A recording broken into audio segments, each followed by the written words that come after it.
They say history is written by the victors. But what if victory itself is not determined by armies, strategies, or politics, but by the possession of a single object? Imagine a relic, deceptively ordinary, forged of metal and wood, yet said to contain the very essence of divinity. For centuries, it has passed from hand to hand, from emperor to warlord, from conqueror to tyrant. Some rose to impossible heights while it lay within their grasp. Others, the moment it slipped from their possession, collapsed into ruin. This is the story whispered in hushed tones about the Spear of Destiny, a weapon that has become both relic and curse, salvation and doom. The legend tells us the spear was no ordinary weapon. At its core lies the moment that shaped all of Christendom, the crucifixion, on a hill outside Jerusalem, as crowds jeered and wept. A Roman soldier thrust a spear into the side of a dying man upon a cross. Blood and water flowed, and with that act, according to some, the weapon was forever infused with divine essence. It was not merely steel any longer. It became the bridge between heaven and earth, flesh and spirit, destiny and mortality. What soldier could have imagined, in that brutal instant, that his weapon would echo across millennia, shaping the fate of entire empires? Whispered in monasteries, hidden in vaults, and sung of in troubadour ballads, the Spear of Destiny emerges again and again across history, almost like a phantom resurfacing at moments of greatest upheaval. The chronicles are uncanny. Emperors clutching it as they ride into battle, crusaders claiming it as the instrument of God's will, tyrants coveting it in the belief that its possession would grant dominion over the world itself. A relic, yes, but perhaps more than that. Perhaps a key, a talisman, an object that bends probability itself. Mainstream historians will scoff. They will remind us that wars are won by supplies, by disciplined soldiers, by logistics and coin. They will tell us that artifacts are symbols, not weapons, and that belief, not magic, drives men to victory. But step back, and a troubling pattern appears. Whenever the spear is held by a leader, that leader ascends. When it is taken from him, his reign collapses like sand through fingers. The pattern repeats with eerie precision, as though destiny itself obeys the hand that grips the relic. Coincidence? Or something far darker? Consider the figures whose stories are forever linked to the spear. Charlemagne, crowned emperor, carried it as proof that his power was divinely ordained. Otto the Great, too, saw it as a token that heaven smiled upon his reign. Centuries later, Adolf Hitler, long before the world knew his name, stood transfixed before the spear in Vienna, staring at it for hours as though gazing upon his future. And when Allied troops seized it in 1945, within hours, Hitler was dead by his own hand. Skeptics call it coincidence. Believers call it the final proof of the spear's prophecy. Whoever loses it loses their life, their empire, their destiny. And so we begin this journey not with a certainty, but with a question. Is the Spear of Destiny truly a weapon forged in divine fire, a relic infused with the blood of Christ? Or is it merely an object upon which centuries of human ambition, fear, and superstition have been projected? Does the spear hold power over history, or have men, drunk on their own desires, merely convince themselves it does? To explore this is to step into the twilight realm between faith and history, where myth and reality blur, and where truth itself seems reluctant to be pinned down. But it is precisely here, in that shadowy middle ground, that the story becomes irresistible. Because unlike most relics, the Spear of Destiny does not sit quietly in a glass case, revered and untouched. No, this artifact moves. It vanishes, reappears, is stolen, hidden, and fought over. It slips through the cracks of history like a fugitive spirit, always finding its way back into the hands of those who would wield power. Its presence is like a secret, current beneath the great rivers of history, unseen but guiding the flow nonetheless. To hold the spear, the legends say, is to hold the fate of the world. But such a gift comes with a curse. For the moment it is lost, the wielder too must fall. In this sense, the spear becomes not a prize, but a test. Who among us could hold the power of destiny itself without being consumed by it? This is why, across centuries, the spear is never far from whispers of prophecy. Medieval seers declare that whoever possesses it becomes invincible, until the moment they are separated from it, when their life must end. Occult orders, from a Knights Templar to rumored Nazi secret societies, circled around it like moths to flame. Even today, some believe its true location is concealed, its power kept hidden from humanity, lest it topple the delicate balance of nations. And yet, if we peel away the myth, we find fragments of historical truth. Museums in Vienna and Rome display lances said to be the Holy Spear. Archaeologists and scientists have tested their metal, traced their craftsmanship, and questioned their provenance. But no matter how clinical the tests, the aura of the spear persists. Visitors stand before it and feel something: awe, fear, a strange shiver of inevitability. The rational mind tells them it is only bronze and iron. The soul whispers otherwise. Perhaps this is the most unsettling possibility of all, that the spear's true power lies not in the steel itself, but in the minds of men. Belief is a weapon more potent than any blade. If entire armies march with the conviction that God fights on their side, what empire could stand against them? And if a single object, a spear carried from antiquity, embodies that belief, then maybe it truly does dictate the fate of empires. Not by magic, but by the stories men are willing to kill and die for. And so, in the shadows of history, the spear of destiny waits. Sometimes in the hands of saints, sometimes in the grip of tyrants. Always pulling, always shaping, always demanding a price. In the chapters ahead, we will trace its journey from Jerusalem to Byzantium, from crusader camps to imperial courts, from the vaults of Vienna to the hands of those who sought to rule the modern world. It is a journey of faith and deception, of glory and ruin. And as we follow its path, one question will linger like a haunting echo. Is it we who hold the spear, or is it the spear that holds us? It begins on a hill called Golgotha. The air is thick with dust and despair, the cries of a crowd mingling with the groans of the condemned. 3 crosses rise against a darkening sky, and upon the central beam hangs a man who has become both rebel and redeemer in the eyes of those gathered. To some, he is a blasphemer. To others, the Son of God. The Roman soldiers are weary, their task routine, but even they feel something different in the atmosphere that day, a heaviness that presses down on the earth, as though creation itself holds its breath. The execution has dragged on for hours. Crucifixion is not a quick death.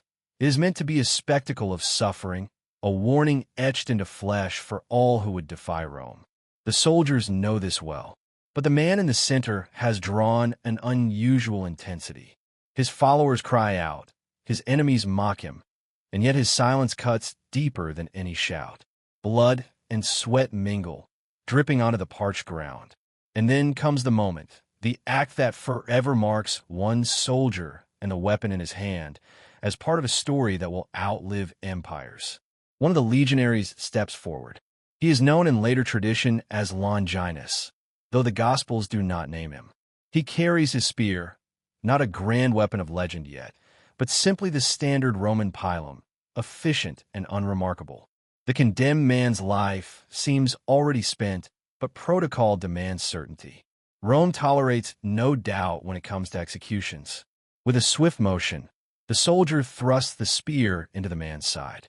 The Gospels record what follows with almost unsettling simplicity, and immediately came there out blood and water. For centuries, theologians have debated this strange detail. Was it a literal description of the fluids of a failing body, or a symbolic moment? The mingling of blood and water, sacrifice and purification, death and rebirth? Whatever its meaning, those who stood there saw more than physiology. They saw a weapon pierced into holiness itself. The soldier wipes the tip of his spear, unaware of the weight history will assign to his gesture. Yet some say that in that moment something passed from the crucified into the instrument of his death. The spear, now stained with divine blood, ceased to be a mere weapon. It became a vessel, a container of mystery. Its wood and iron absorbed not only liquid but destiny. The early church did not ignore this act. In apocryphal writings and later legends, the nameless soldier gains identity. Longinus, it is said, was partially blind, his vision clouded by years of battle or illness.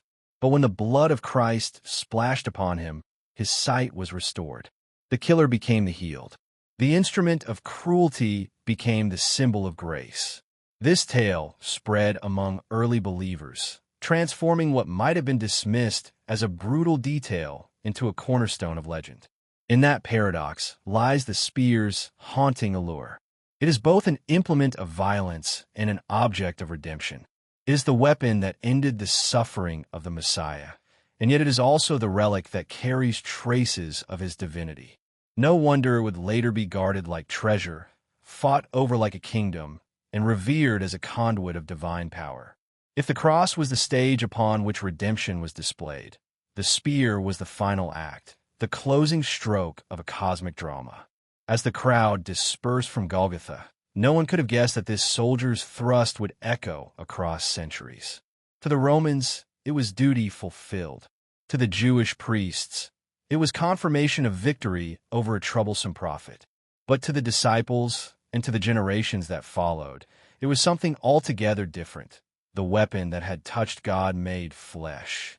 In that instant, destiny was no longer a vague concept. It was bound to an object, a relic destined to wander through time like a shadow over the rise and fall of empires.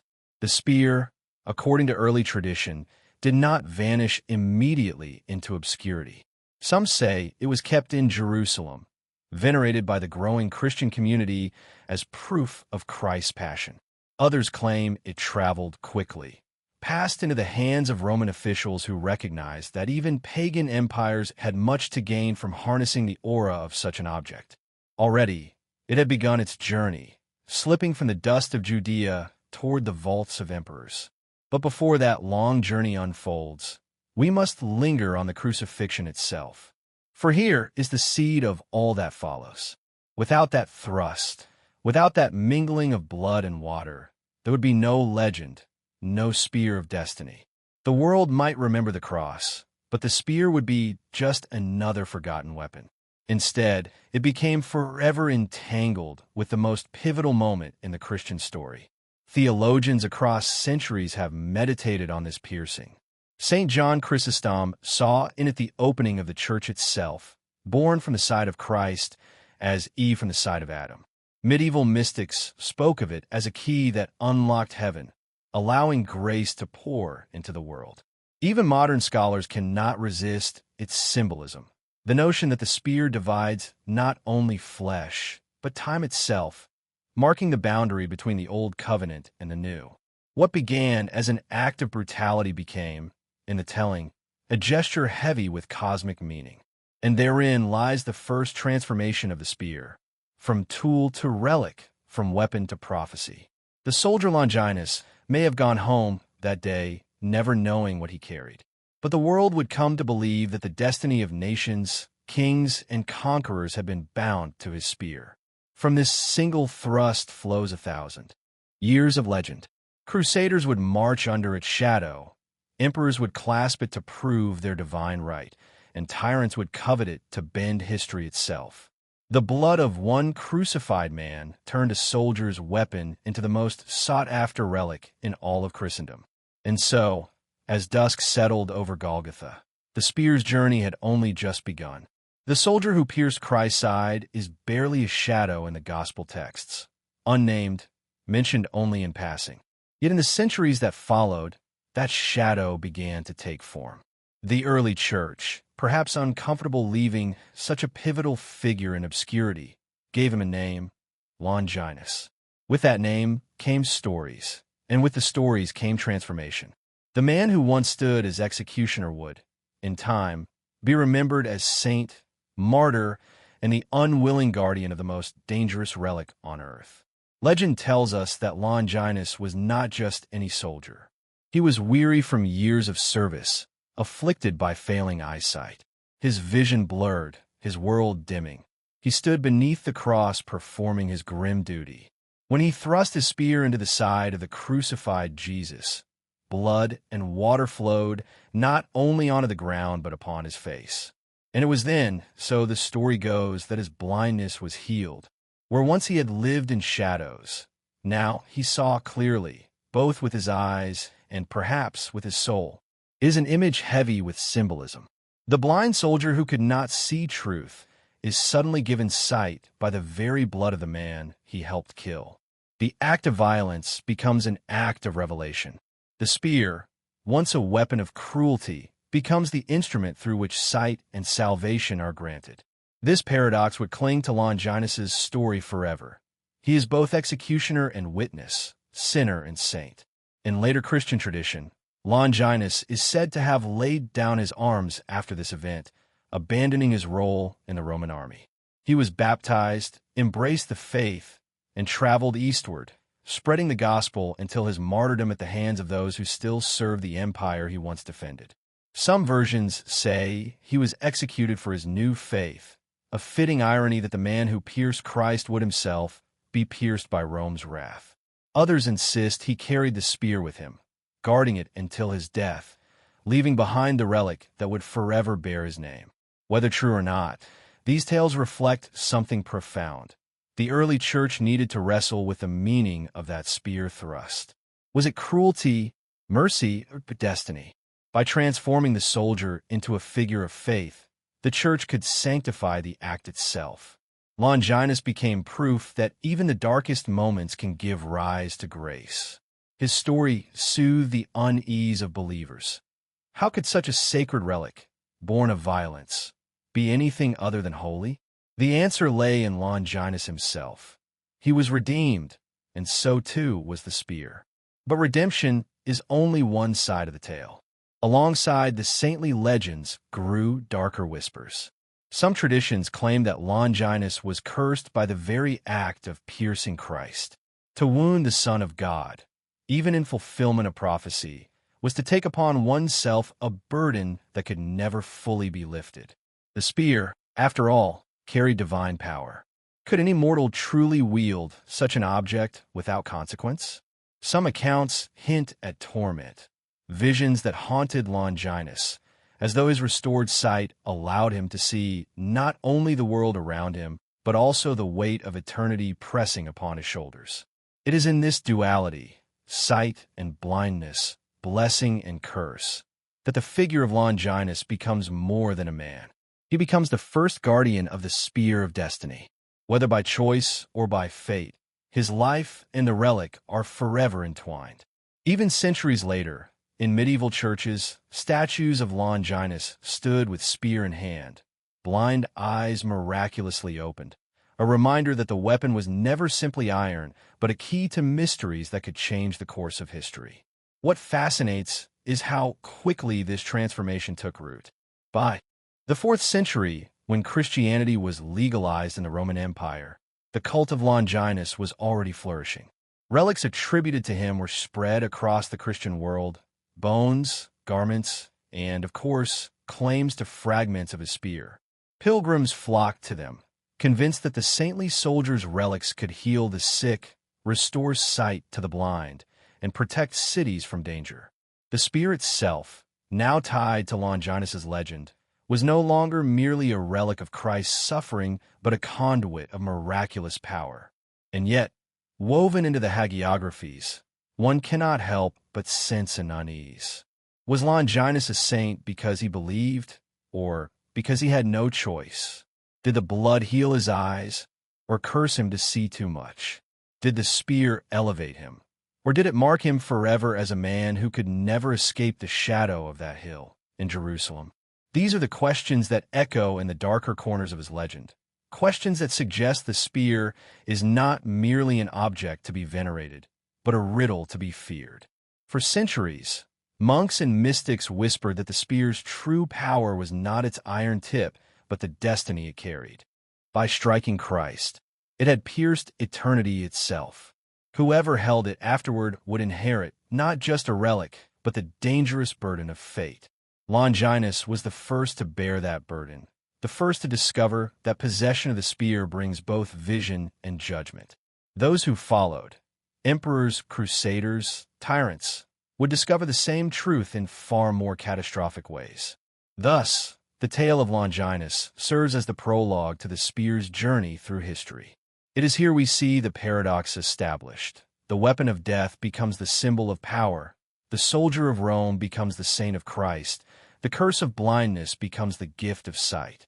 But behind every blessing, there lingers a cost. The spear may grant vision, but what it reveals may be more than any man can bear. And so, in the shadow of Golgotha, the story of the spear of destiny begins not only with blood and water, but with a man who discovered that to hold such a relic is to see the world differently and to never be free of what you have seen. The story of the spear did not end in Jerusalem. As the centuries turned and empires rose from the ashes of Rome, the relic itself began a journey that would weave it into the very fabric of imperial power. For the faithful, it was no longer just the weapon that pierced Christ.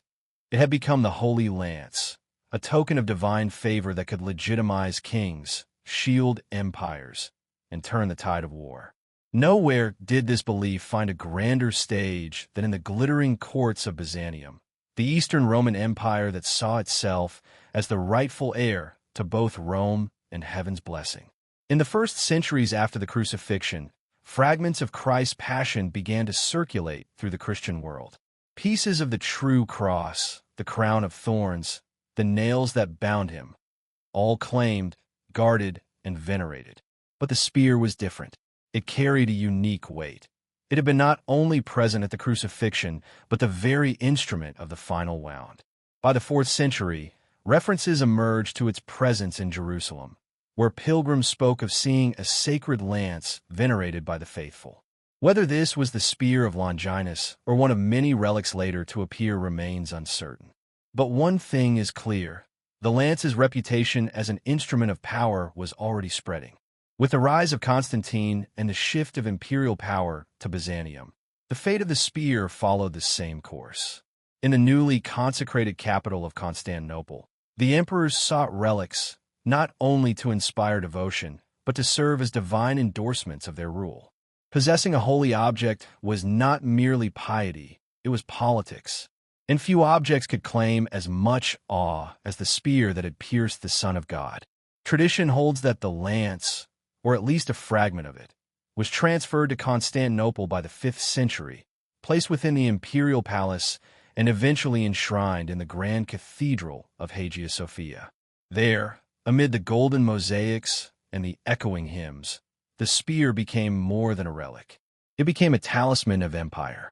Byzantine chroniclers spoke of emperors holding it aloft during ceremonies, presenting it before armies, and carrying it into battle as though it were a divine standard. The symbolism was potent. The empire was not merely ruled by men, but guarded by heaven itself. When Byzantine banners flew with the spear among them, soldiers believed no earthly power could prevail against them. This faith was not abstract. During sieges and invasions, when Constantinople's walls trembled under the might of Persians, Arabs, and later Bulgars, the presence of relics, including the Holy Lance, was paraded along the ramparts. The message was clear. The city was under the direct protection of Christ's suffering, embodied in the relic that once touched his blood. To the besieging armies, the sight was unnerving.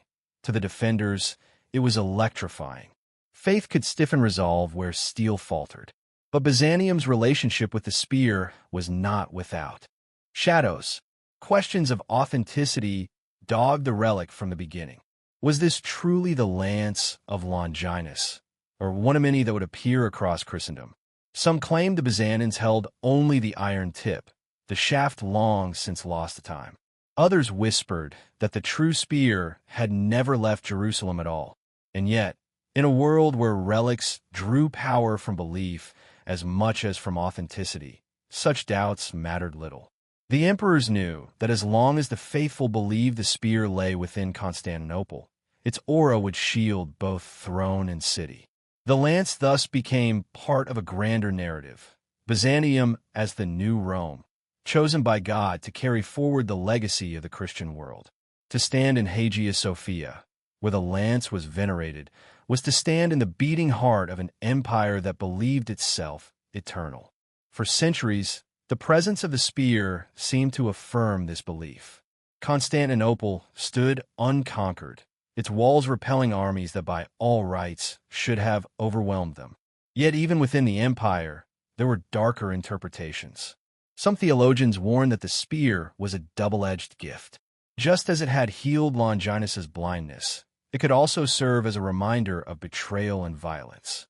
To wield it without humility was to risk drawing the same fate as those who once mocked the crucified Christ. Behind the glitter of imperial processions, there lingered the possibility that the spear might curse as much as it blessed. Still, the emperors clung to it. When coronations were held, the spear was presented as proof that the ruler was no mere mortal sovereign but anointed under heaven's gaze. When armies marched, priests carried it to the front lines, invoking its power to ensure victory. In moments of crisis, the relic was brought forth like a shield, a visible reminder that the empire's fate was entwined with divine will. The irony, of course, is that Byzantium, so proud, so convinced of its eternal mandate, would eventually fall.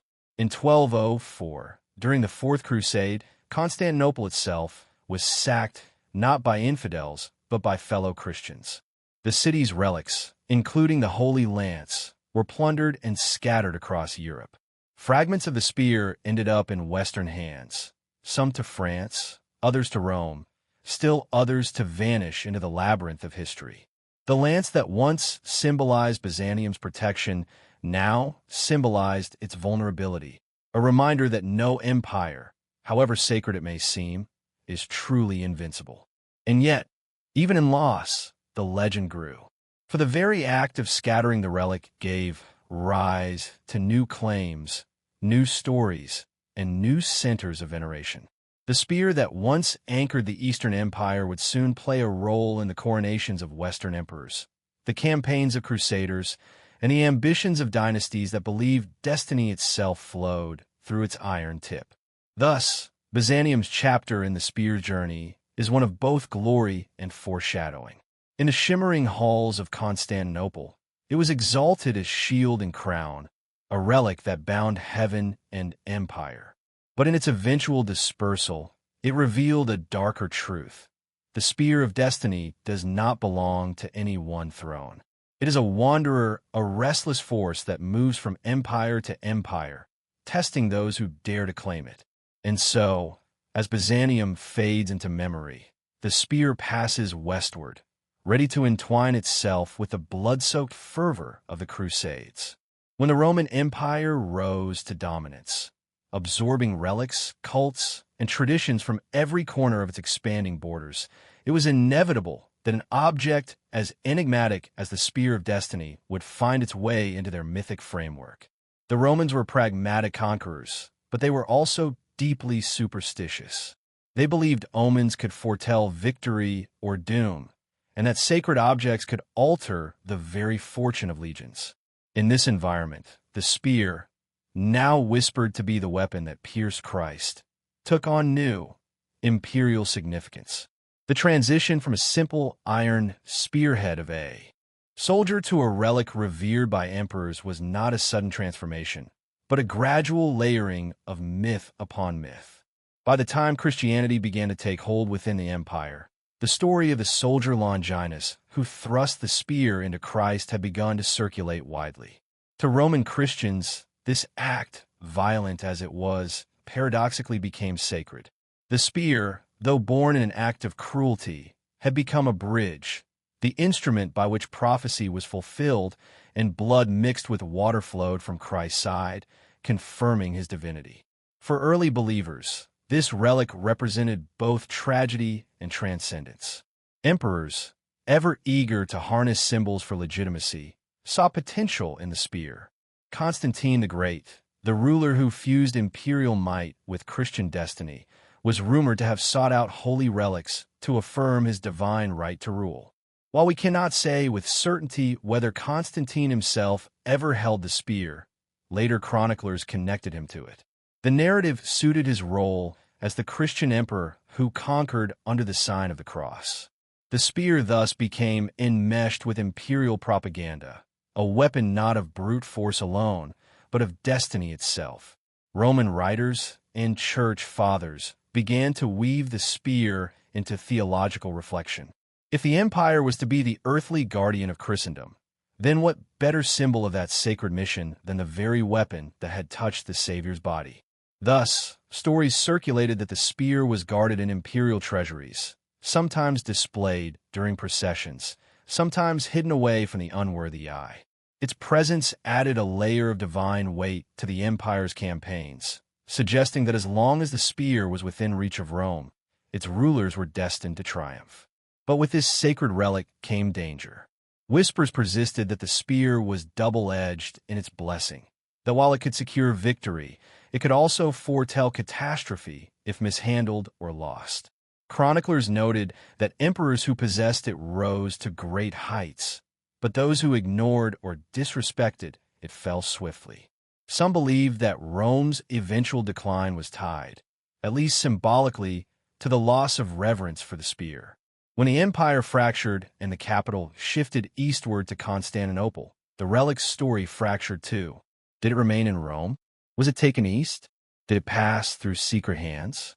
Later Byzantine records claim that the spear was indeed housed in Constantinople, along with other relics of the Passion, giving legitimacy to the new Rome.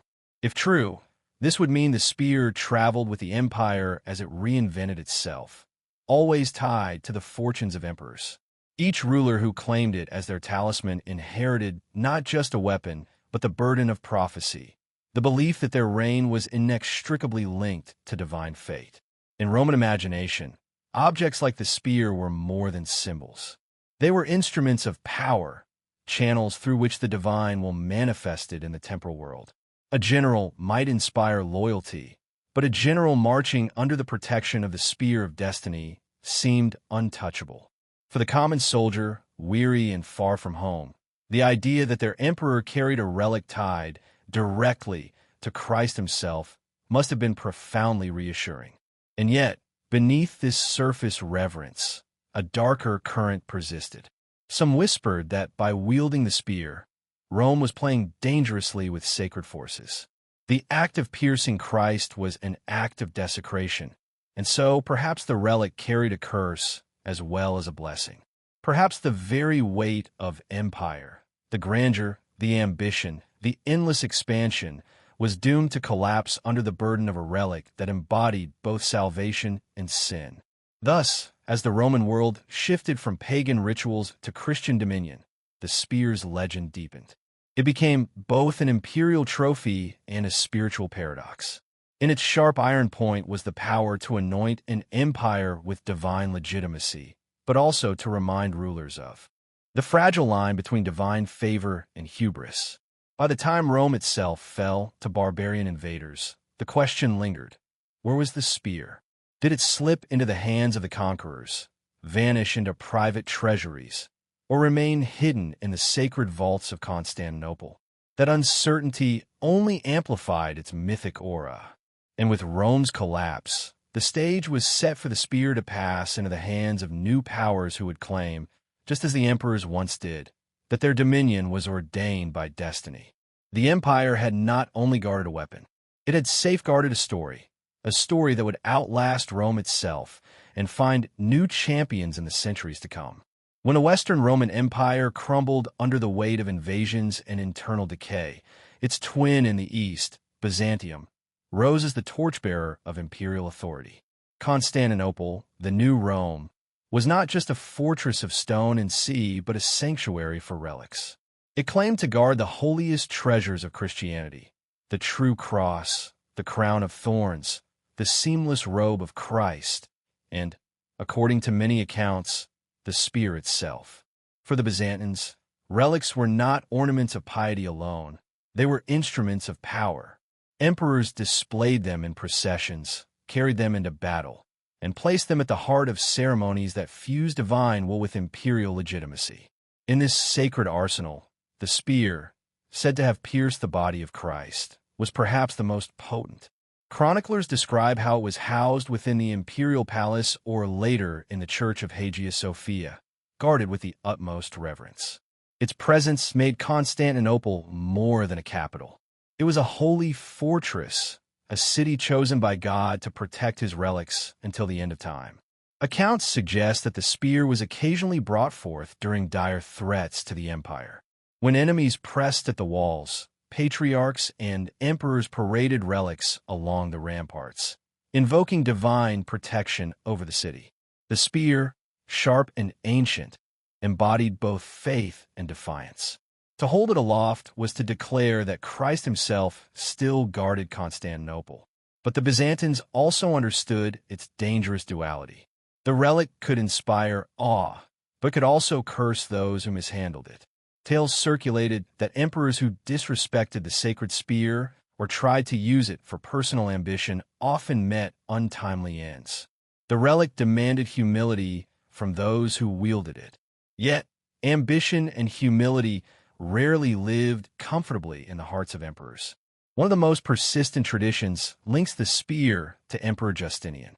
His reign marked the height of Byzantine glory when Hagia Sophia was raised as a monument of divine majesty. Some chroniclers hint that Justinian regarded the spear as both a weapon and a warning, a relic that confirmed his destiny but reminded him of mortality.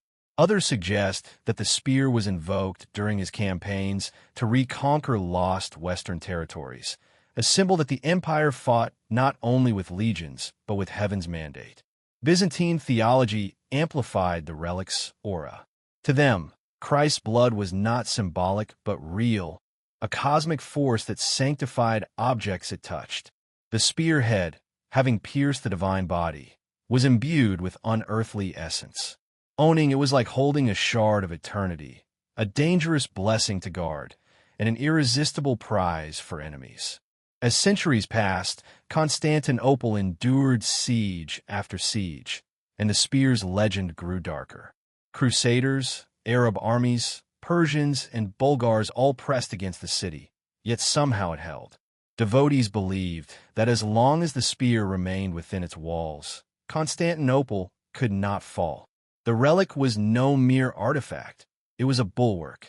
But destiny, like empires, is never eternal. The First Crusade in the late 11th century brought a strange twist. As Crusader armies bled under the walls of Antioch, a supposed vision led to the discovery of another holy lance, unearthed beneath a cathedral. This rival claim shook the authority of Constantinople's relic. For now, there seemed to be more than one spear of destiny. Was one false? Were both true? Or did God, in his mysterious providence, scatter fragments of the weapon across the world to test the faith of men? Such questions haunted the Byzantine clergy, but they never surrendered their claim. They maintained that the spear in their care was the authentic relic, while others were impostors. This exclusivity gave Constantinople a spiritual monopoly, the guardian of the true lance, the city chosen by heaven. The relic's fate became increasingly entangled with political fortunes. By the time of the Fourth Crusade in 1204, greed and betrayal shattered Constantinople's defenses. The Crusaders, meant to protect Christendom, plundered the Christian capital instead. Relics were seized, scattered across Europe, and sold to the highest bidders. According to some accounts, the spear was among them, spirited away into Western hands. Others insist that only a fragment left the city, while the core remained. In this chaos, the spear's trail fractured into multiple competing legends. Yet even in confusion, the relic's aura never dimmed. Byzantines who survived the sack of 1204 still whispered that as long as some part of the lance remained in Constantinople, the city would endure. For 2 more centuries, the empire lingered, reduced and besieged, but stubbornly alive. The shadow of the spear hung over its twilight years. Finally, in 1453, when the Ottoman Turks breached the walls of Constantinople, chroniclers recorded desperate scenes. Relics were brought forth for one last blessing, and priests marched with them along the battered ramparts. Whether the spear was among them is uncertain. Some claim it had already been hidden away or smuggled out. But if it remained, then its final vigil ended with the fall of the city. The empire of Relics was gone. And yet, the story of the spear did not end with Byzantium. Its fragments, its copies, its echoes spread into the courts of Western kings and the treasuries of popes. The lance would continue to dictate the fate of empires, slipping from one hand to another, always wrapped in the same paradox. A relic born of violence, yet promising victory, a weapon of suffering, yet a symbol of salvation. The Byzantine guardianship had not destroyed its mystery. It had magnified it, sharpening the question that would haunt Europe for centuries to come. Who truly holds the spear of destiny? The First Crusade was already teetering on the edge of disaster when the story of another Holy Lance erupted onto the stage of history. By the spring of 1098, the Crusader army was starving, diseased, and encircled within the besieged city of Antioch. Morale had collapsed. Desertion spread like wildfire, and many believed their holy mission had failed before it could ever reach Jerusalem. Then came a vision. A poor Provençal priest named Peter Bartholomew claimed that St. Andrew had appeared to him in a dream, revealing that the true lance, the spear that pierced Christ, lay buried beneath the floor of the Cathedral of St. Peter in Antioch. Skeptics scoffed. After all, Constantinople already boasted of guarding the sacred relic. How could another exist here, beneath their feet? Yet desperation makes men believe what reason rejects. The Crusaders dug feverishly in the cathedral floor. Hours passed, exhaustion set in, and faith faltered, until suddenly, from the earth, a fragment of iron was lifted high. To many, this was no coincidence. This was divine intervention. God himself had given them the spear of destiny to assure victory. Almost overnight, morale was transformed. The Crusaders, once gaunt and despairing, erupted with zeal. When they marched out of Antioch carrying the newly unearthed lance before them, they charged into the enemy's forces with what seemed like supernatural fury. Against overwhelming odds, they routed their foes. Chroniclers wrote of angels seen in the sky, of invisible legions fighting at the Crusaders' side. Whether by chance or by relic, the tide had turned. But with victory came suspicion. The authenticity of the Antioch lance was fiercely debated. Raymond of Aguilers, the chaplain to Count Raymond of Toulouse, defended it passionately, insisting it was genuine. Others, especially the Byzantine envoys, dismissed it as a fabrication, a desperate fraud born of hunger and despair. The Byzantines had little interest in admitting that a second, rival spear could challenge their own relic's authority. The controversy deepened when Peter Bartholomew, the man who had first claimed the vision, submitted himself to an ordeal by fire to prove the lance's authenticity.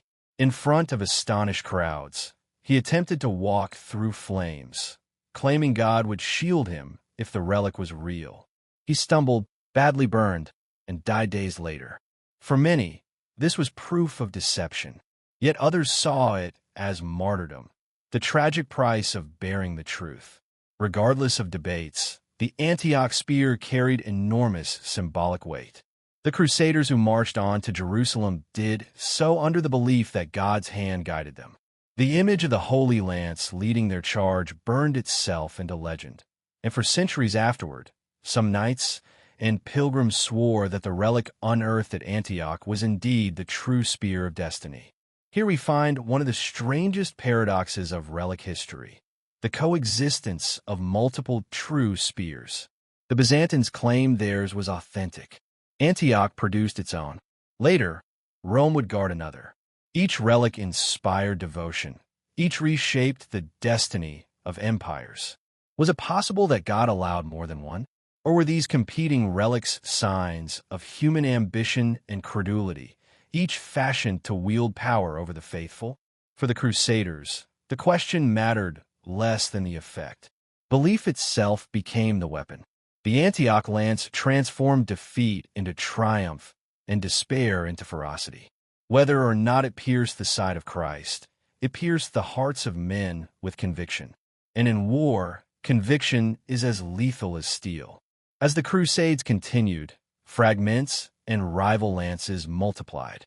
Every discovery deepened the mystery rather than resolved it. Were these pieces all shards of one ancient weapon scattered across Christendom? Were they ingenious forgeries crafted to inspire soldiers? Or did the very power of faith create reality, turning any iron spearhead into a conduit of destiny if enough men believed it so? The Antioch episode reveals something profound. The spear of destiny was never just about iron and wood. It was about the human hunger for signs, for certainty, for proof that God's hand rests upon their cause. It was about kings and knights needing more than swords. They needed symbols to crown their wars with heaven's approval. And so the Crusaders carried their lance onward, not as a relic stored in golden reliquaries, but as a weapon of living myth. It was born into Jerusalem when the city finally fell in 1099, completing the impossible dream of a crusade that had seemed doomed to failure. For them, the lance had fulfilled its promise. It had dictated the fate of their holy war. Yet, the existence of this second spear set Europe onto a path of confusion that would last for centuries. With multiple holy lances circulating across Christendom, the question became not only who possessed the relic, but which relic truly held the power to crown rulers and decide empires. And into this web of doubt, ambition, and faith, the story of the Spear of Destiny grew ever more tangled. By the time the Crusades had blazed their path across the Holy Land in Europe, the mystery of the Spear of Destiny had split into many rivulets. Instead of one sacred relic defining the fate of nations, there were now several. Each claimed to be the authentic lance that had pierced Christ's side. This proliferation did not weaken the relic's aura, it magnified it.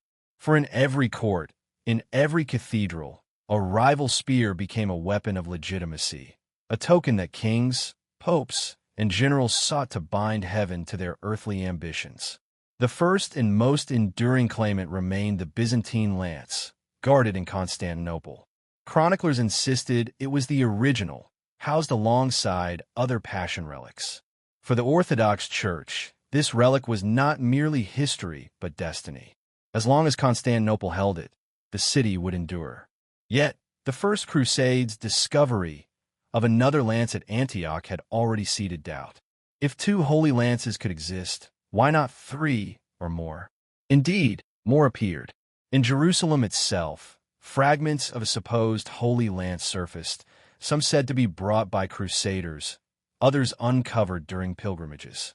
Rome, too, acquired its own relic, a lance fragment claimed to have been gifted by Byzantine emperors or smuggled west during times of turmoil. By the late Middle Ages, pilgrims could journey across Christendom and find themselves venerating multiple lances, each with a chorus of priests declaring it the true one. For the faithful, this presented both a crisis and a comfort. On the one hand, the existence of multiple relics bred skepticism. How could so many be genuine? On the other hand, each relic carried its own aura, its own miracles, its own legends of victory and protection. Faith, after all, does not demand a single iron spearhead, it demands conviction. For peasants kneeling before a relic in Rome or Antioch, the object before them was infused with divine essence, regardless of rival claims thousands of miles away. But for rulers, authenticity mattered deeply. To march under the wrong lance was to risk looking like a pretender. To possess the true one was to anchor one's dynasty in divine will. Kings petitioned the church for recognition of their relics, and the church, often entangled in politics, sometimes confirmed one lance's authenticity while quietly tolerating others. The multiplicity of lances thus became a mirror of Christendom's divisions: East versus West, Crusaders versus Byzantines, popes versus emperors. The Antioch lance, despite its fiery birth, gradually faded from prominence. Many suspected it had been a fabrication, and Peter Bartholomew's death in flames cast a long shadow. Yet in local tradition, it remained revered. Knights swore by it, and for generations the people of Antioch pointed to their relic as the one that had saved Christendom in its darkest hour. Rome's lance, meanwhile, ascended in prestige. By the 13th and 14th centuries, pilgrims to St. Peter's Basilica could gaze upon what was declared to be the Holy Lance, brought from Constantinople as a gift of alliance. Whether it was the entire spear or only a fragment is debated, but to the papacy, it scarcely mattered. To display the spear was to display the authority of Rome itself as the supreme guardian of Christendom. These rival relics created a strange and subtle competition. Chroniclers, theologians, and rulers all contributed to a patchwork of claims, each emphasizing why their lance was the true one. The Byzantines pointed to continuity. Theirs had never left imperial care. Rome pointed to papal authority. Only Peter's successor could truly guard the weapon that pierced Christ. Crusader voices invoked providence. God had revealed the lance in Antioch to save his knights, therefore it was authentic. The result was not so much a contradiction as a kaleidoscope. To medieval minds, truth was often layered, symbolic, and mystical. It was possible, some argued, that all the lances were true, either as fragments of one original weapon or as divinely sanctioned replicas infused with the same sacred power. Others whispered that the multiplicity itself was a test, that only the worthy would be guided to the real spear, while pretenders would seize a false one and doom themselves. This atmosphere of uncertainty allowed the legend of the spear to grow rather than diminish. No single power could monopolize it. Every claimant had to defend their right with ceremony, miracle, and story. Each time a king displayed a lance, it was more than metal, it was narrative. And narrative, as much as armies, shapes history. The multiplicity also hinted at a deeper mystery. Perhaps the power of the Spear of Destiny did not reside solely in the relic itself, but in the belief it inspired. If men marched into battle convinced that heaven had armed them, they fought with a ferocity no ordinary weapon could inspire. Faith became steel, conviction became armor. In that sense, every lance was the true lance, because every lance transformed human will into destiny. As Europe moved toward the late Middle Ages, the proliferation of holy lances became a reflection of a fractured Christendom. East and West argued over theology. Popes and emperors clashed for supremacy. Crusaders carved kingdoms in the Holy Land. In each struggle, a lance could be lifted high as proof of legitimacy, as a silent declaration that destiny itself had chosen one side over another. And yet, beneath this proliferation was a lingering unease. If the spear was truly destined to decide the fate of empires, then how could its presence be scattered across so many hands? Was the relic itself playing a game with humanity, dividing itself, or allowing false claimants to rise, to test who would wield it wisely? Or was it humanity that projected its ambitions onto the iron, turning ordinary spearheads into symbols of cosmic authority? The multiplicity of holy lances ensured one thing: the mystery would never die. Instead of a single relic whose fate could be traced clearly through history, the Spear of Destiny became a labyrinth of claims and contradictions. And within that labyrinth, kings and conquerors would continue to seek their place, believing that if they could only hold the true lance, they could command the destiny of the world. If the Spear of Destiny truly dictated the rise and fall of empires, then no figure looms larger in its medieval history than Charlemagne, the warrior king who became the first Holy Roman Emperor. His story is inseparable from the lance, for in legend, he did not merely carry it as a relic. He wielded it as the very key to his conquests, the iron that bound his reign to divine will. Charlemagne, crowned in the year 800 by Pope Leo III, fashioned himself not as a mere Frankish king, but as the heir of Rome itself, a ruler anointed to unify Christendom under one crown. And in his hands, it is said, was the Holy Lance. Chroniclers of the time describe how he carried the spear in every battle, never letting it out of his sight. It was more than a talisman. It was the axis of his destiny. The legends grew in detail with every telling. Some claimed that Charlemagne never lost a single battle while the spear was in his possession. Others wrote that he was so inseparable from the relic that he slept with it beside him, and that whenever he was forced to leave it behind, calamity threatened his army. For 33 years, a number echoing the earthly span of Christ's life, he reigned undefeated, building an empire that stretched across modern-day France, Germany, Italy, and beyond. Then came the fateful detail that cemented the spear's legend in imperial lore. According to tradition, Charlemagne died the very day he accidentally dropped the lance. After decades of victories, the relic slipped from his grasp, and with it his life ended. To contemporaries, this was no coincidence. It was the clearest proof that the spear was no ordinary artifact. His death, synchronized with the loss of his grip, confirmed that the destiny of rulers was bound to the lance. From that moment, the relic became the cornerstone of the Holy Roman Empire. To hold the spear was to inherit not only Charlemagne's crown, but his divine mandate. Successive emperors guarded it with reverence, placing it in the imperial treasury and bringing it forth for coronations. Whenever a ruler was crowned in Aachen or later in Nuremberg, the Holy Lance was displayed, reminding all that their authority was sanctified by heaven itself. Medieval chroniclers emphasized the spear's supernatural qualities. Some claimed that a nail from the crucifixion had been embedded in its iron tip, binding it even more directly to Christ's suffering. Others whispered that it granted its bearer the strength of angels, making him unconquerable so long as he remained faithful. Still others suggested it bore a curse, that the moment a ruler lost it, his power would collapse. Destiny was a gift, but it was also a leash. The spear's symbolism resonated deeply in an age when kingship was inseparable from sacred ritual. To medieval minds, the emperor was not merely a political leader. He was the secular arm of God's will on earth. The spear, glinting with iron forged in ancient Rome and stained with divine blood, was the most tangible proof of that connection. It turned rulers into chosen men, their victories sanctified not just by steel and strategy, but by prophecy itself. In time, the spear was enshrined among the Reichskleinodien, the imperial regalia of the Holy Roman Empire. Alongside the crown, the orb, and the sword, the lance was central to the identity of the empire. It was no longer just Charlemagne's relic.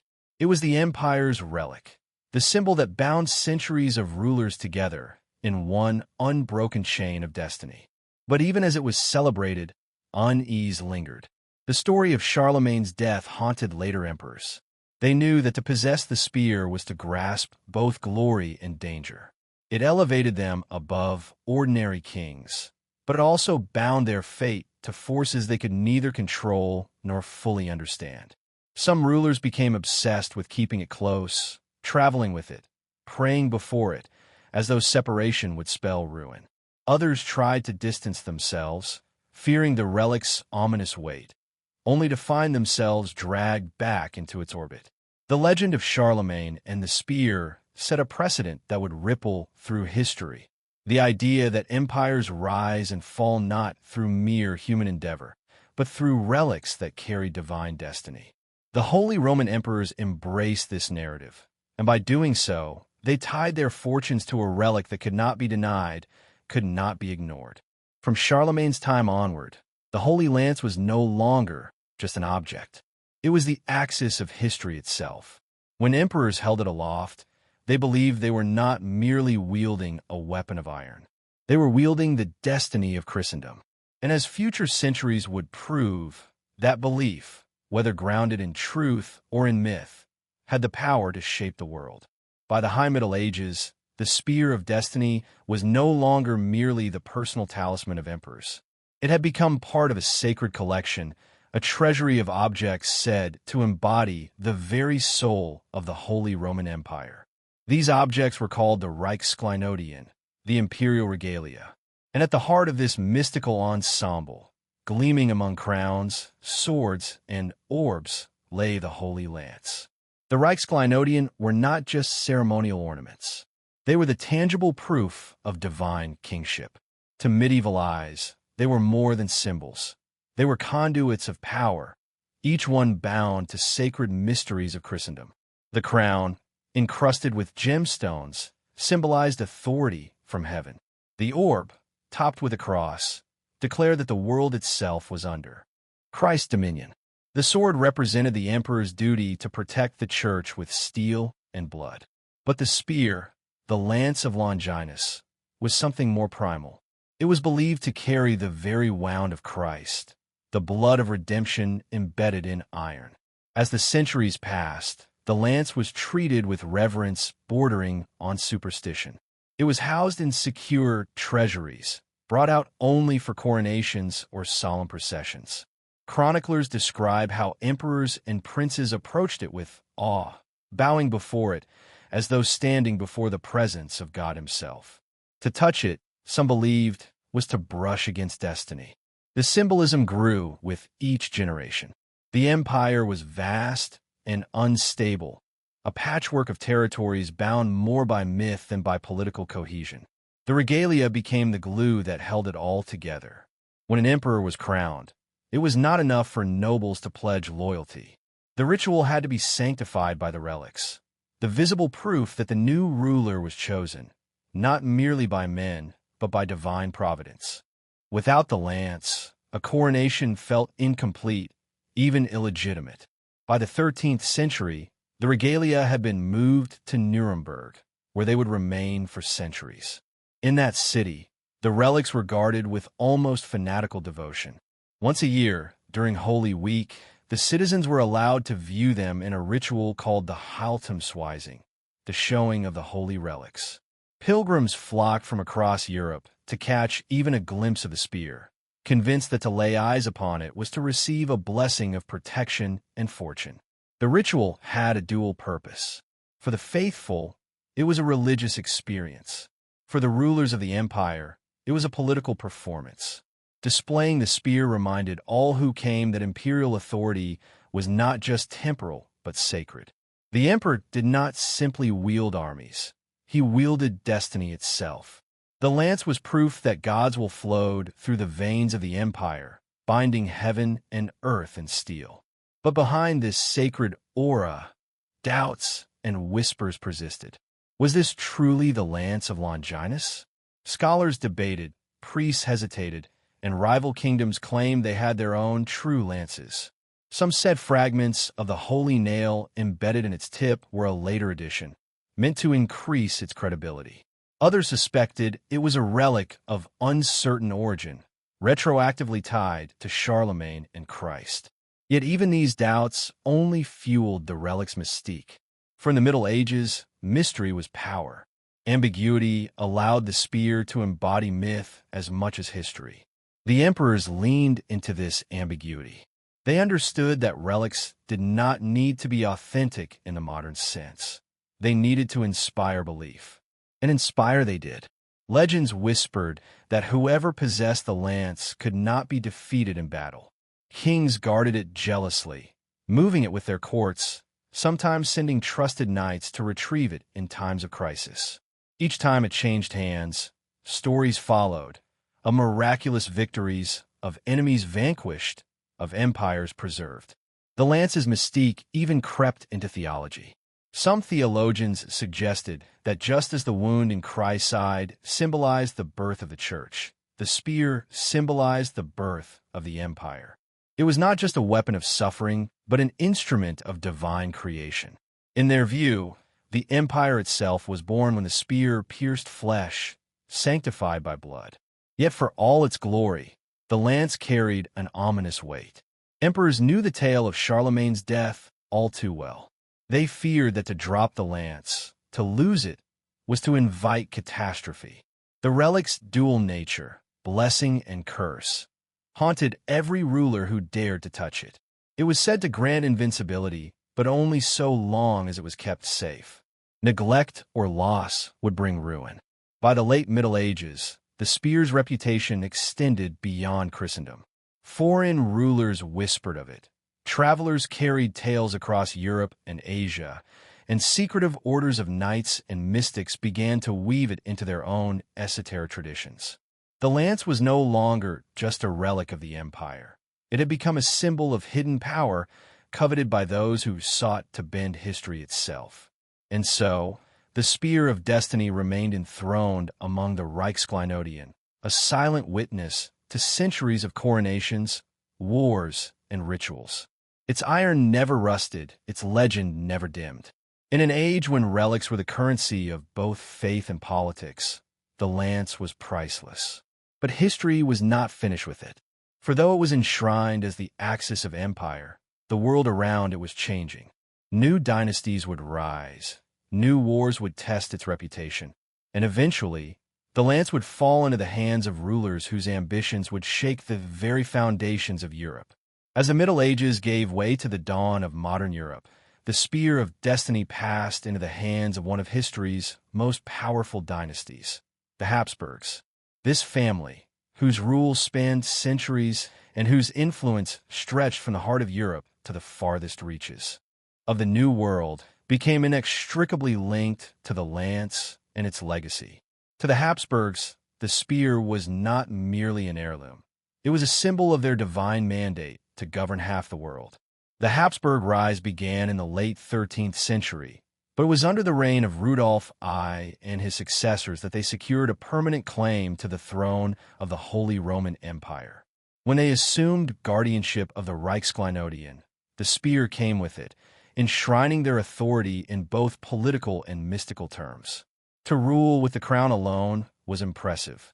To hold the lance as well was to claim destiny itself. Every Habsburg emperor recognized this symbolism. For them, the Holy Lance was the thread that connected them back to Charlemagne, to Constantine, and ultimately to the crucifixion of Christ. Possession of the relic framed their power as timeless, stretching across centuries as though their reign had been preordained. In an age when dynasties rose and fell with terrifying speed, the spear offered the Habsburgs a kind of permanence, a spiritual anchor that reminded both allies and enemies of their unique place in history. The Habsburgs guarded the lance with near-obsessive devotion. It traveled with them across the empire, appearing at coronations and state occasions. Whenever a Habsburg heir took the crown, the relic was displayed, its presence serving as a silent proclamation. This dynasty does not merely inherit power. It inherits destiny. For commoners and nobles alike, the sight of the lance reinforced the belief that the Habsburg rule was woven into the very fabric of divine will. But while the lance strengthened the Habsburgs' claim, it also fed into the mythology that haunted all its holders. They knew the tale of Charlemagne's final day. They understood that the relic was both a blessing and a curse. Their possession of it brought them centuries of dominance, but it also tied their fate to the spear's mysterious power. Consider the remarkable trajectory of the Habsburg Empire. From her Central European base, they expanded into Spain, the Low Countries, Italy, and even overseas into the Americas. Under Charles V in the 16th century, the dynasty reached its zenith, ruling an empire so vast it was said that the sun never set on Habsburg lands. And always, in the imperial treasury, the lance remained, the iron constant at the heart of shifting borders and endless wars. To many observers, the spear's influence was no coincidence. Chroniclers noted that under Habsburg stewardship, the empire achieved a scale and longevity unmatched in European history. Was it the result of clever marriages, ruthless politics, and battlefield victories? Or was the Holy Lance working its unseen magic, binding Christendom under the Habsburg banner? The line between history and myth blurred, as it so often does when relics are involved. The spear also fueled whispers of conspiracy and esoteric intrigue. Secretive circles, from alchemists to proto-Masonic orders, speculated about its hidden powers. Some claimed the lance was not merely a Christian relic, but an ancient weapon, older than Rome, older than Christ, a tool that gave its bearer mastery over destiny itself. Within Habsburg courts, where mystics and astrologers often found favor, such whispers were not dismissed out of hand. For a dynasty that believed deeply in omens, symbols, and divine guidance, the spear was both a relic of faith and a key to hidden knowledge. Yet, the Habsburgs' fate was not without turbulence. Wars of religion tore Europe apart. The 30 Years' War tested the empire's survival. Rivals challenged their supremacy, and enemies accused them of relying more on relics and ritual than on pragmatic governance. Still, through crisis after crisis, the Habsburgs endured, their reign surviving longer than any other European dynasty. And through it all, the lance remained in their treasury, silent, enigmatic, unyielding. As centuries passed, the relic's aura did not diminish. If anything, it grew. Pilgrims continued to travel to view it, especially when the regalia were displayed in Nuremberg. The Habsburgs themselves took pride in being custodians of such a relic, presenting themselves as guardians not just of empire, but of sacred destiny. Even as Europe moved slowly toward modernity, when relics were increasingly dismissed as medieval superstition, the Habsburgs clung to the lance.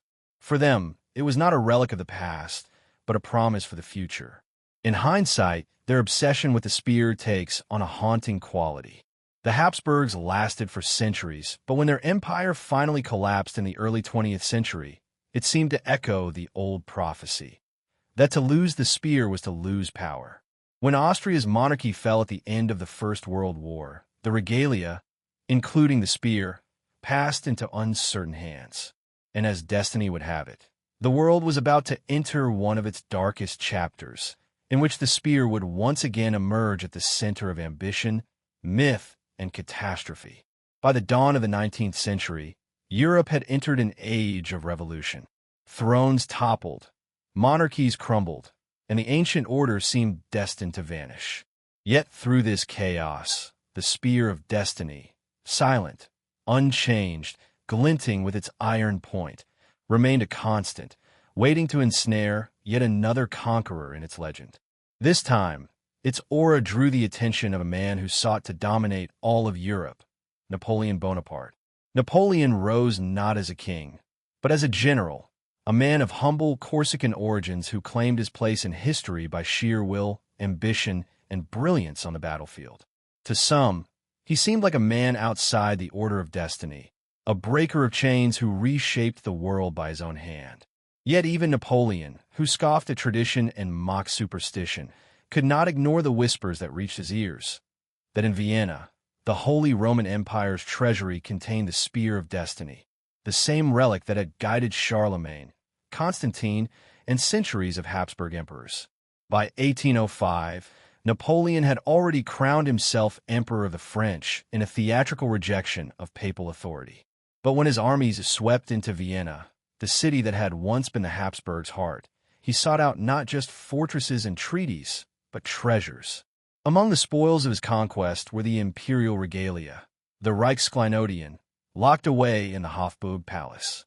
There, lying in the treasury, was the Spear of Destiny. Accounts differ as to how Napoleon reacted upon seeing the lance. Some say he dismissed it with contempt, calling relics the toys of medieval superstition. Others claim he reached for it, holding it briefly in his hands, his face darkening with an expression of awe he could not mask. Whatever the truth, one detail became fixed in the legend. Napoleon did not keep the spear. Unlike Charlemagne, unlike the Habsburgs, he did not tie his destiny to it. And here, the old prophecy comes back into play. For as the story goes, whoever claims the lance cannot be defeated, but the moment he loses it, his empire crumbles. Napoleon, whether through arrogance or disbelief, passed up his chance to bind his fate to the relic. He left it in Vienna, guarded once more by the shadows of the Hofburg treasury. In the years that followed, his fortunes shifted. Victories turned to stalemates, stalemates to defeats. The Peninsular War drained his strength, Russia froze his armies into ruin, and the tide of Europe turned against him. At Waterloo in 1815, Napoleon's empire finally collapsed. To those who believed in the prophecy, the reason was obvious. Napoleon had failed to claim the Spear of Destiny. He had grasped at the world, but destiny itself had slipped through his fingers. This interpretation became a staple of 19th century lore. Romantic writers and mystics wove the spear into Napoleon's myth, painting him not just as a fallen conqueror, but as a man who ignored the ancient rules of history. Some said the lance rejected him, that it had chosen not to bond with his destiny. Others whispered that had Napoleon kept it, Europe might still be his. Meanwhile, the spear returned quietly to obscurity. After Napoleon's defeat, the regalia were restored to Austrian custody. Vienna once again became the resting place of the relic, tucked away behind walls of stone and ceremony. Yet its legend only grew, for now. It had brushed against the life of Napoleon, the greatest general of his age. The aura of the relic seemed confirmed. It blessed those who claimed it and doomed those who neglected it. But destiny is patient, and the spear's silence would not last forever. The 19th century passed, then the early 20th. Monarchies fell, the First World War reshaped Europe, and the Habsburg dynasty, guardians of the lance for centuries, crumbled into exile. The empire that had protected the relic was gone, but the spear remained. And in its silence, it waited for a new hand to claim it. That hand would emerge from the shadows of post-war Vienna, from the bitterness of defeat and the rise of dark ideologies. From the 20th century, the spear of destiny would fall into the grasp of Adolf Hitler, a man whose obsession with relics, symbols, and the occult would transform the lance from medieval treasure to instrument of apocalyptic ambition. If Napoleon brushed against the spear of destiny but refused to claim it, Adolf Hitler did the opposite. He sought it, he coveted it, and according to legend, he built his empire upon it. The story of the spear enters its darkest chapter in the 20th century, when a failed Austrian artist, scarred by war and consumed by mystical obsessions, came face to face with the relic in the Hofburg treasury of Vienna. The tale begins decades before the Nazis rose to power. In the years following the First World War, Hitler lived a destitute life in Vienna. He haunted the city's libraries, coffee houses, and museums. Among these places was the Hofburg Palace Treasury, where the Reichskleinodien, the imperial regalia of the Holy Roman Empire, were kept on public display. Here, behind glass, lay the crown of Charlemagne, the orb, the sword, and at their center, the spear of destiny. According to later accounts, some from occult writers, some from Nazi insiders, Hitler would often stand before the relic, transfixed. Visitors recalled how he lingered there for hours, staring into the iron point as though it whispered secrets only he could hear. He was not yet the Führer. He was not even a soldier-turned-politician. He was a lost man searching for meaning, and in the lance he seemed to find it. One author, Trevor Ravenscroft, claimed that Hitler experienced an almost mystical vision, feeling as though his life and destiny had been bound to the spear in that moment. Whether this story is literal truth or later myth hardly matters, for the belief itself shaped the legend of the Third Reich. In Hitler's ideology, symbols were not mere decoration, they were weapons. He understood the power of ritual, of spectacle, of binding ancient myths to modern politics.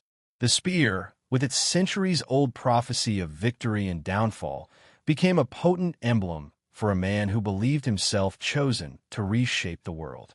When Hitler annexed Austria in 1938, the Anschluss, one of his first orders was to seize the imperial regalia. The spear, along with the crown and other relics, was transported under heavy guard to Nuremberg, the spiritual capital of Nazism. To the outside world, this was framed as a celebration of German heritage, placing the regalia back in the medieval city where they had once been displayed to pilgrims. But beneath the propaganda, the act carried darker undertones. By bringing the relics into Nazi custody, Hitler was symbolically, and perhaps literally, claiming the destiny that emperors before him had wielded. For the Nazis, obsessed as they were with myth, occultism, and ancient Aryan symbols, the spear represented more than history. They believed it was a conduit of power. Heinrich Himmler's SS delved deeply into esoteric traditions, scouring Europe for relics like the Holy Grail and ancient runes. In this fevered atmosphere, the spear became more than a medieval artifact. It became a key to unlocking Hitler's fate. Propaganda around the spear was carefully managed. Officially, it was presented as a national treasure of the German people. Unofficially, rumors spread among Nazi elites that Hitler's victories were tied to his possession of it. As the Wehrmacht stormed across Europe, smashing France in weeks, dominating the Balkans, and sweeping deep into Russia, whispers grew louder. The prophecy was being fulfilled. Hitler held the spear, and therefore, he could not be defeated. But with myth comes shadow. If the relic guaranteed victory while in one's possession, the old legends also warned of the catastrophic price of losing it. To drop the lance was to lose everything. And as the war dragged on, the Allies closing in from all sides, the question of the spear's fate became urgent. By 1945, as bombs rained down on Germany and the Reich teetered on collapse, the regalia were hidden in the catacombs beneath Nuremberg. Hitler, trapped his Berlin bunker, still believed in destiny, still clung to prophecies that promised miraculous salvation. But the spear had already slipped from his grasp. On April 30th, 1945, Adolf Hitler committed suicide in the Führer bunker. The very next day, April 30th, U.S. forces captured Nuremberg and seized the imperial regalia, including the spear. To those who believe the legend, the timing was no coincidence. Hitler had possessed the spear, and with it he conquered. But the moment it was taken from him, his fate was sealed. He died not weeks or months later, but almost the very hour it left his control. The prophecy, it seemed, had been fulfilled with chilling precision. After the war, the spear was returned to Vienna, where it remains in the Hofburg treasury today. But the shadow of its Nazi chapter lingers. Was Hitler truly bound to it, as Charlemagne was said to have been? Did he believe his destiny was tied to the iron point that pierced Christ's side? Or was it all myth layered upon myth? Propaganda woven into prophecy until truth and fiction were indistinguishable? What is certain is this: the spear became an icon of Nazi mysticism. It was folded into the mythology of the Third Reich, a symbol of Hitler's belief that his empire was not merely political, but cosmic, preordained, bound to forces older than history itself. And when the spear slipped from his grasp, the empire he built in fire and blood collapsed into ash. The spear of destiny, silent for centuries, had spoken once more. And in its shadow, the world had descended into its darkest war. When the smoke of the Second World War cleared and the Reich lay in ruins, the spear of destiny once again changed hands. For centuries, it had moved silently between kings and emperors, but now it fell into the grasp of a new kind of power, the victors of a modern, mechanized world war. Its journey from Hitler's vaults to post-war treasuries marked not only a transfer of possession, but the beginning of a new chapter in its legend, one woven with secrecy, suspicion, and Cold War paranoia. On April 30th, 1945, the very day Adolf Hitler took his own life in Berlin, U.S. troops under General Patton entered Nuremberg. Deep beneath the rubble, hidden in the vaults of St. Catherine's Church, they found a Reichskleinodien, the imperial regalia. Among them was the lance, carefully preserved in a protective case. To soldiers hardened by years of war, it may have looked like nothing more than a corroded piece of metal. Yet to those who knew its legend, its capture seemed almost supernatural in timing. The day the spear left Hitler's possession was the day he died. The Americans quickly transported the relics out of Germany. Official reports state they were moved first to a secure vault in Bamberg and later to Allied headquarters.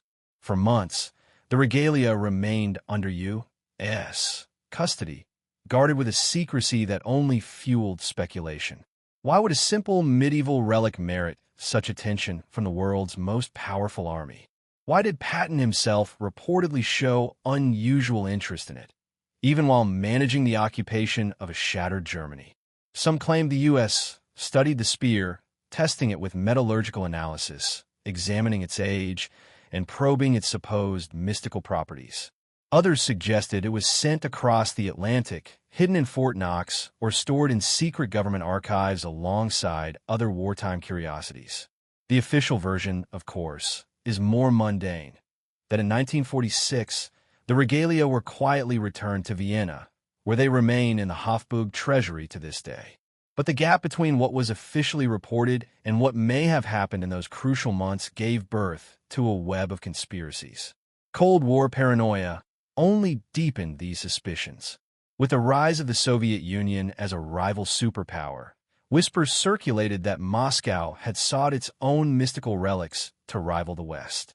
Some stories claim Soviet agents desperately searched for the spear, believing that whoever controlled it might also control history itself. The CIA, in turn, allegedly monitored Vienna's Hofburg treasury, ensuring that the relic did not slip into communist hands. In the years that followed, fringe writers, occult researchers, and conspiracy theorists began to weave elaborate tales. They suggested that the spear's true powers were still being harnessed in secret, that it had never really been returned, or that the one displayed in Vienna was a replica.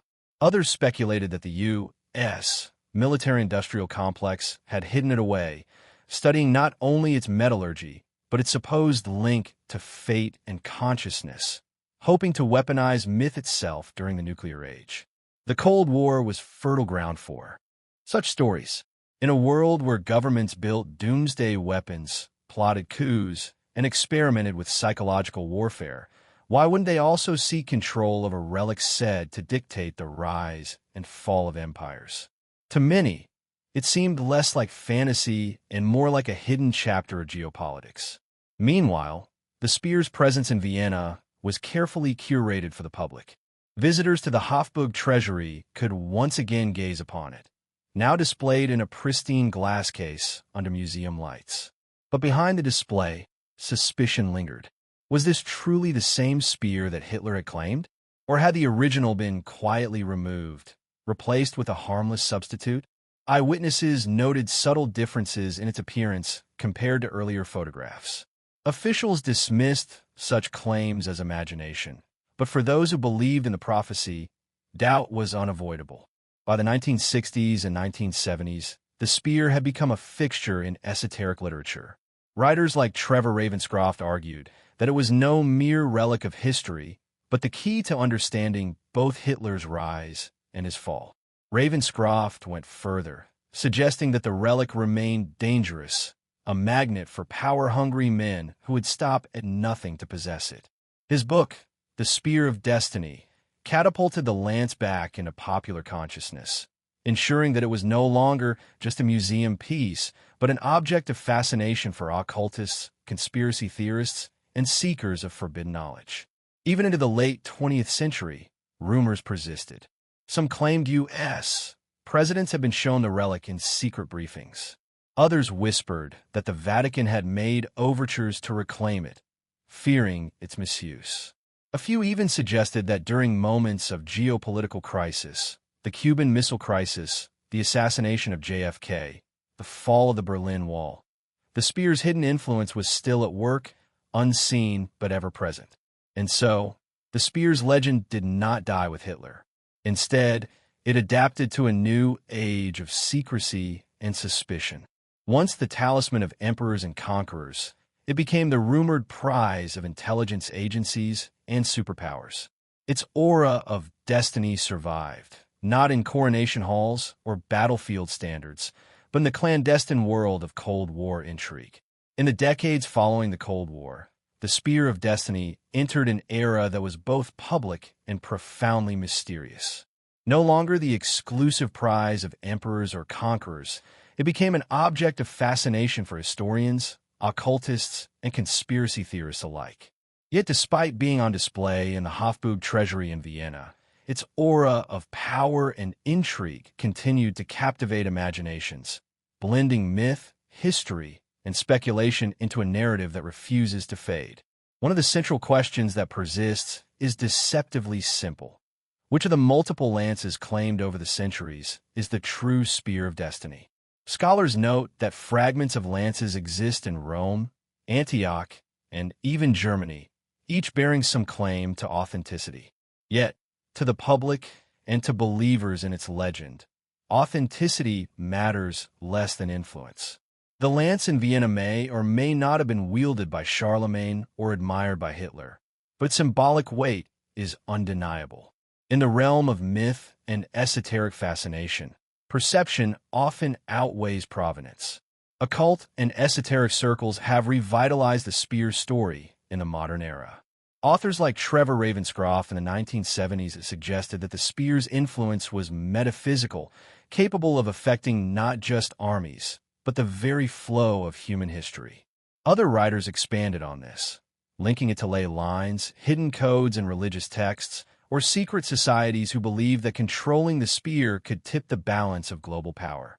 The notion that an ancient relic could influence human destiny continues to enthrall the imagination, merging scholarship, mysticism, and conspiracy. Modern theories often highlight patterns in history. How is it that Charlemagne, the Habsburgs, Napoleon, and Hitler each rose to prominence after coming into contact with a lance? Could these coincidences be dismissed as mere legend, or was there a thread of destiny connecting them? Some theorists argue that the spear is not merely a Christian relic, but a remnant of a far older, universal power, a piece of knowledge encoded in iron, a conduit for will and fate that transcends time and belief. The revival of occult interest in the 20th century also cast the spear as a central artifact in popular culture. From secret societies claiming to preserve its knowledge to films and literature dramatizing its mystical powers, the spear became a symbol of humanity's fascination with fate, power, and forbidden knowledge. Its presence in Vienna, displayed under glass yet still shrouded in historical ambiguity, allows it to function as both a museum piece and a mythic icon. Controversy continues over its authenticity and influence. Some skeptics dismiss the stories as fantasy, suggesting that any powers attributed to the spear are purely psychological, the legendary aura amplified by human belief. Yet believers argue that the spear of destiny's power lies precisely in its ability to inspire ambition, fear, and awe. Whether in the hands of medieval emperors, Napoleonic generals, or 20th century tyrants, the spear shaped history not through magic, but through the minds and actions of those who revered it. In addition to speculation, modern scholarship has attempted to trace the spear scientifically. Studies of its metallurgical composition suggest it is consistent with medieval European ironwork. Carbon dating and historical records place it plausibly in the right era to align with the legends of Charlemagne. Yet even science cannot fully explain why the spear has been entwined with historical moments of immense consequence. Its power, real or imagined, lies as much in narrative and belief as in iron and craftsmanship. Today, the spear of destiny continues to inspire fascination. Pilgrims and tourists visit the Hofburg treasury in Vienna, staring through glass at the lance that supposedly shaped the fate of empires. Its story has become a lens through which we explore human history, ambition, and the enduring allure of objects that seem to carry the weight of destiny. Researchers, historians, and occult enthusiasts debate, argue, and theorize, each encounter with a relic breathing new life in centuries of legend. Interestingly, the spear's legacy is also cultural. It has influenced literature, cinema, and video games, often depicted as a relic of unparalleled power, capable of granting victory or calamity to those who possess it. This modern reinvention keeps the legend alive, introducing new generations to the mythos while maintaining its aura of mystery. The line between historical artifact and legendary talisman blurs, reinforcing the idea that some objects, no matter their physical properties, retain power as long as humans believe in them. In the end, the spear of destiny exemplifies humanity's fascination with fate, ambition, and symbols of ultimate authority. It is a relic that transcends its material form, transforming from a mere piece of iron into a narrative axis around which centuries of history, power, and imagination revolve. Whether viewed as history, myth, or metaphysical talisman, its story endures, reminding us that some artifacts carry with them the weight not only of blood and conquest, but of the human desire to shape destiny itself. After centuries of conquest, coronations, and cataclysmic wars, the spear of destiny stands as more than just a relic. It is a prism through which the story of human ambition, faith, and obsession can be traced. From the hands of Charlemagne to the vaults of Hitler, from Habsburg emperors to Cold War speculation, the lance has threaded together history, legend, and imagination into a tapestry that continues to fascinate. At its core, the spear of destiny embodies the human tension between belief and reality. Did the iron tip truly hold supernatural power? Could it dictate the rise and fall of emperors? Perhaps not in a literal sense. Yet in every story, from medieval chronicles to modern conspiracy theory, the belief in its power altered the course of human action. Charlemagne carried it into battle believing in its divine blessing. Hitler obsessed over it, shaping policies and ambitions around its symbolic authority. Even today, scholars, occultists, and enthusiasts are drawn to it, testing, theorizing, and speculating. Belief, it seems, is enough to render a relic potent. Its history also reflects the cyclical nature of destiny and ambition. Each era that encountered the spear faced similar dynamics.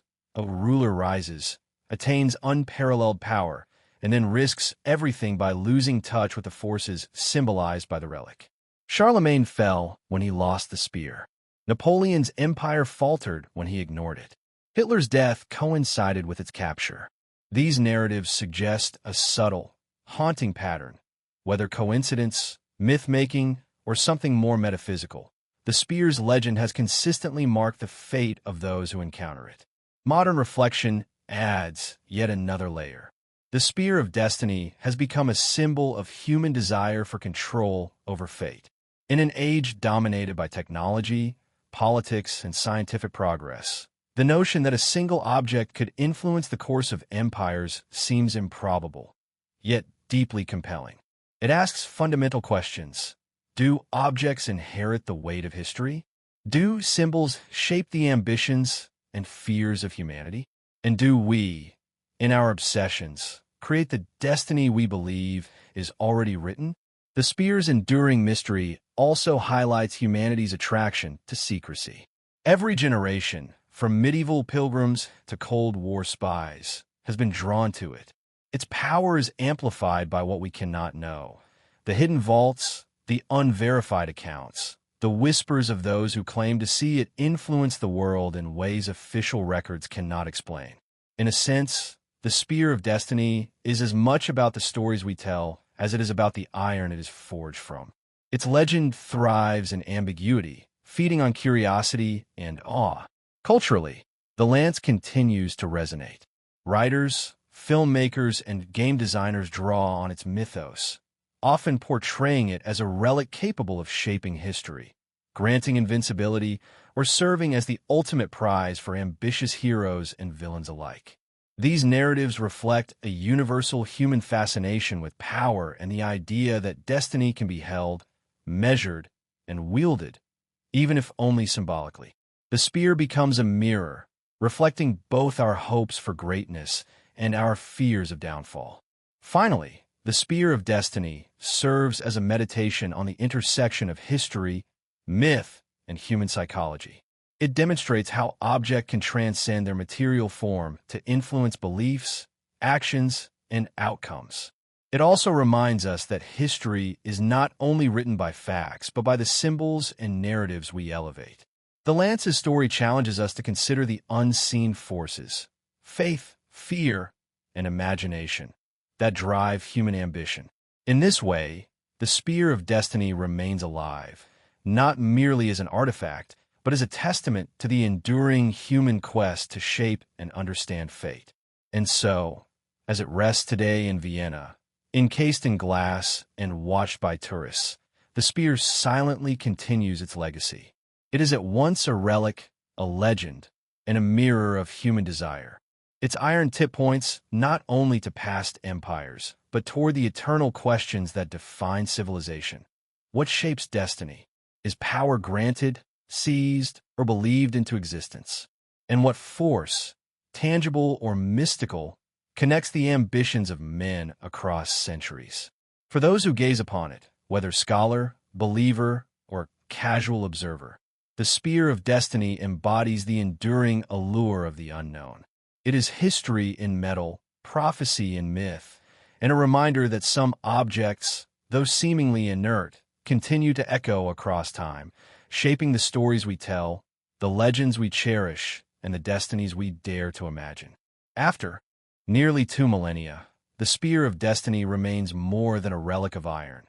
It is a witness to human ambition, a symbol of conquest, and a mirror of the forces that shape civilizations. From the battlefields of Rome to the coronation halls of Charlemagne, from the Habsburg dynasties to the catastrophic obsessions of Hitler, the lance has threaded together history and myth in a way few objects can claim. Its story is not just about emperors and tyrants. It is about the human desire to grasp destiny itself. As the narrative unfolds, one sees a recurring pattern. Those who respected or revered the spear often rose to unprecedented power, while those who ignored or misused it met with dramatic downfall. Charlemagne's conquests, the Habsburg dynasty's centuries-long dominion, Napoleon's partial triumphs, and Hitler's catastrophic obsession all testify to the symbolic weight of the lance. Whether through mystical influence or psychological belief, the spear shaped the ambitions, decisions, and ultimate fates of some of history's most consequential figures. Yet beyond legend, the spear of destiny also teaches us about the nature of myth in human society. Objects like the lance endure not simply because of their material composition, but because of the stories we attach to them. Belief, whether in divine will, historical destiny, or occult power, can elevate a simple iron rod into a talisman that seemingly bends reality.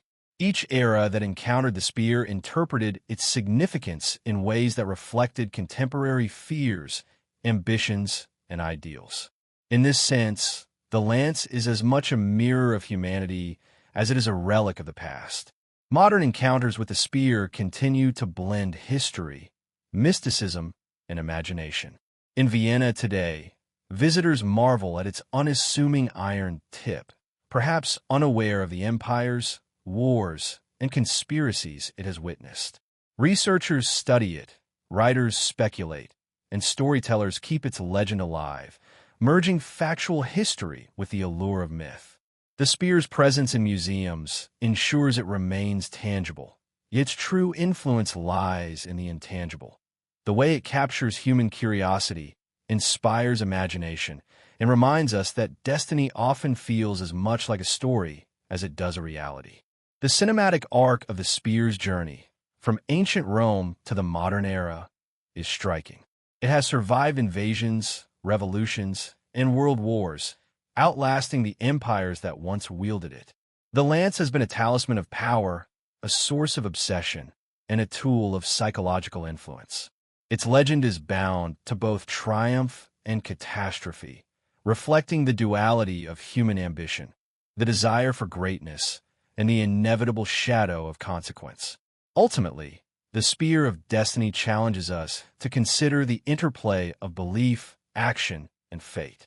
Was it destiny itself guiding emperors and conquerors, or was it the human belief in destiny that forged the paths of history? Perhaps the truth lies somewhere between myth and reality. The lance may have been nothing more than iron, but the way it was perceived shaped choices, wars, and empires. In every generation, it has tested the ambitions of men and the imaginations of societies, proving that some objects retain power far beyond their physical form. As the story closes, we are left with a sense of awe and reflection.